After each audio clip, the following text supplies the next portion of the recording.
You are a guy that, for a lot of people, you sort of embody the idea of hardening your mind and figuring out a way to do things that most people think are impossible. You've sort of become that guy. How'd you become that guy? You know what? I grew up not that guy. They see me now as the guy that with his shirt off who can do 4,030 pull-ups in 17 hours, who can run 205 miles in 39 hours, who can do all this crazy shit. But what they don't understand is they don't understand the journey that it took me to get to this point.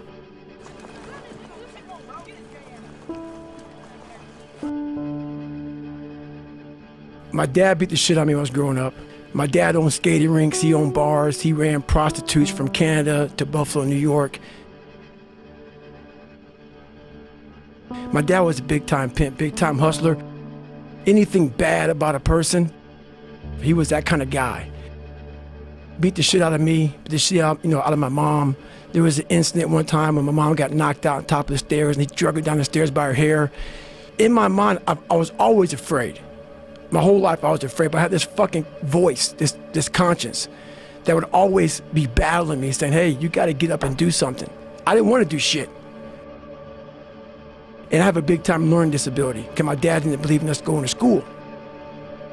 So when I went to school, my learning disability, I had social anxiety. I was just a jacked up kid from living in this tortured home. So all the insecurities I had when I was a kid with my father, it just got worse and worse and worse. And the shit haunted me. And that voice that I talked about, it kept talking louder and louder and louder, but I was doing nothing about it. From the age of 19 to the age of 22, I gained 125 pounds. I went from 175 to almost 300. 297 was my heaviest. And I started finding things that was comfortable. And the more things I found comfortable, the more uncomfortable my mind was. Because that voice I was telling you about, it always was there. I was just trying to avoid that conscience.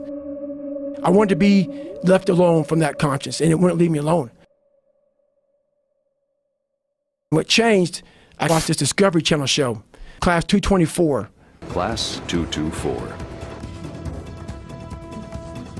You get treated like the absolute lowest form on earth, and you really got to find it within yourself to say, I know I can do it. I know I can finish it. I know I can do anything they throw at me. That's where it builds character. You find out if you got it in yourself.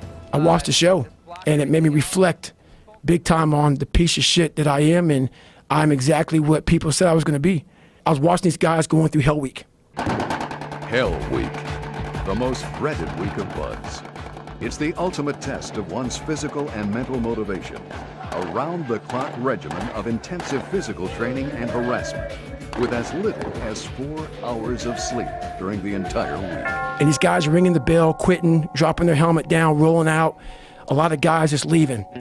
And it made me reflect on my fears, my insecurities.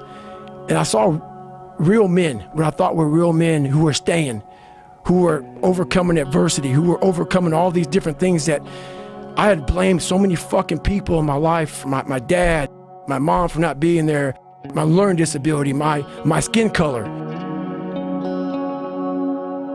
And so I sat there for a while and I was like, no one's gonna fucking come to help me. No one's gonna fucking come to help me. It's fucking me against me, period. I had to man up. And I said, the first thing I gotta start doing is facing every fucking fear I have.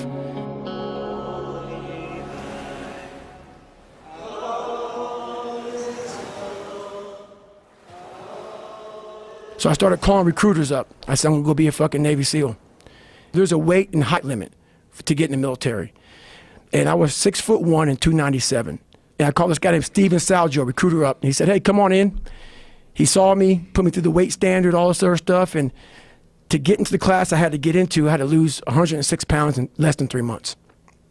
So I was like, fuck that, I can't do that. I grabbed my chocolate milkshake and went back to Ecolab, respray for cockroaches. I'm going back to work, man. This is my life.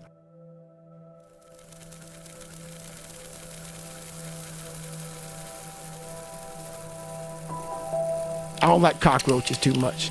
I hit the mother load of cockroaches. And I sat there and said, this is my life. This ain't gonna be it for me. So I quit my job, got back in my Ecolab truck, and I went home. So my first run, when I decided to lose the weight, I was, like I said, 297. I was about 32% body fat. My idea was to run 4 miles for my first run. I didn't know how bad it's gonna fucking hurt me. I used to run before I was fat, and I was like, fuck it, I can do this. I ran a 1/4 mile and walked home. I walked home and sat on my couch and cried. I said, man, I can't fucking do this shit. I don't know what I'm gonna do. And my mind just kept fucking with me. And kept fucking, you're not good enough, man. This isn't for you, man. These guys are the baddest motherfuckers on the planet Earth. You're not that. How do you move forward?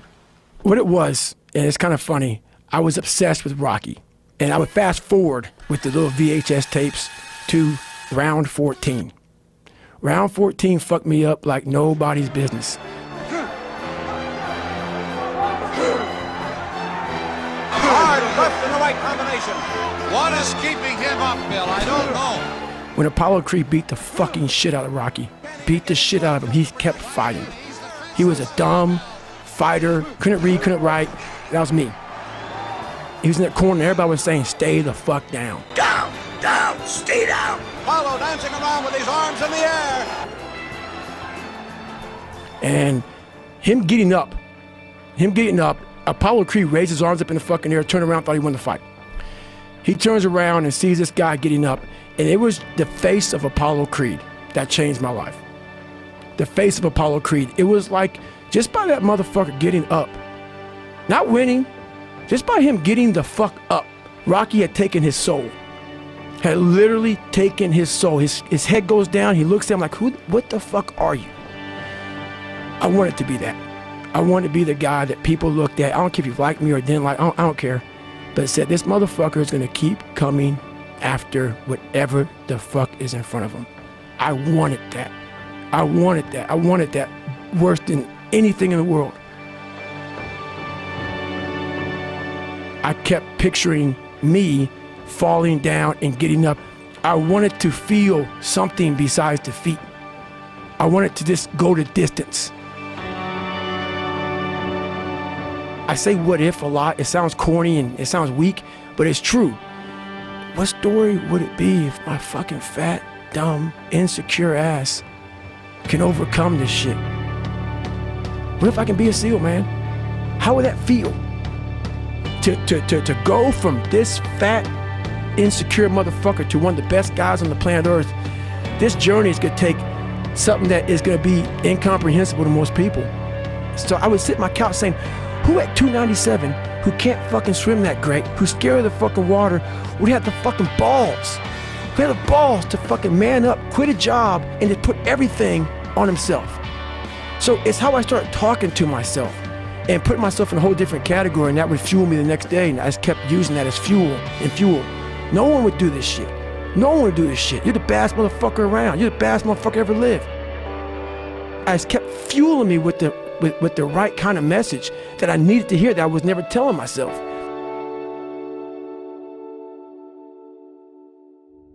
So it became from being defeated to like, man, all right, motherfucker, maybe tomorrow we can go 0.75. But I started realizing I can't run that far. So what I did was I became damn near a professional cyclist with the miles I put on the bike. I rode a bike a lot to lose the first initial kind of weight because my bones were just hurting so bad. My body was just broken. And then the bike got easier. I was able to run more. I went from like 1 mile. 1 mile was a great accomplishment. 2 miles, and then from 2 to 3 was a big one. Then I went from 3 to 6. They have a warning order that they give people to get ready for buds. And the whole thing was running 6 miles 5 days a week. And that was my goal. I failed, I'll go back to scratch.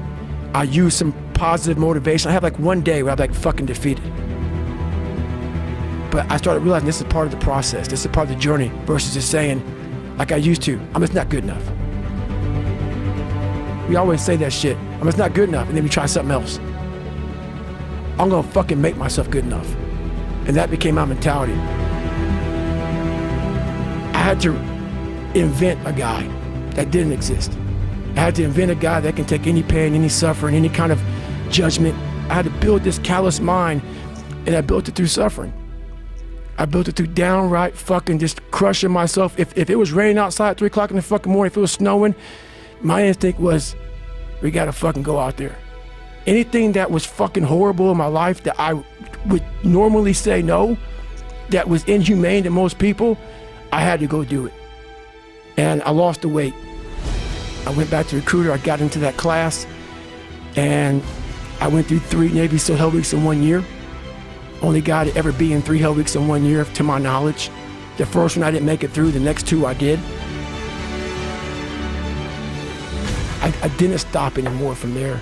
And I started realizing through this process that the fucking mind is what you created. And I started opening different doors that I didn't think were even there, that I didn't think even existed. And the more doors I opened up, the more I started realizing that my potential is damn near endless.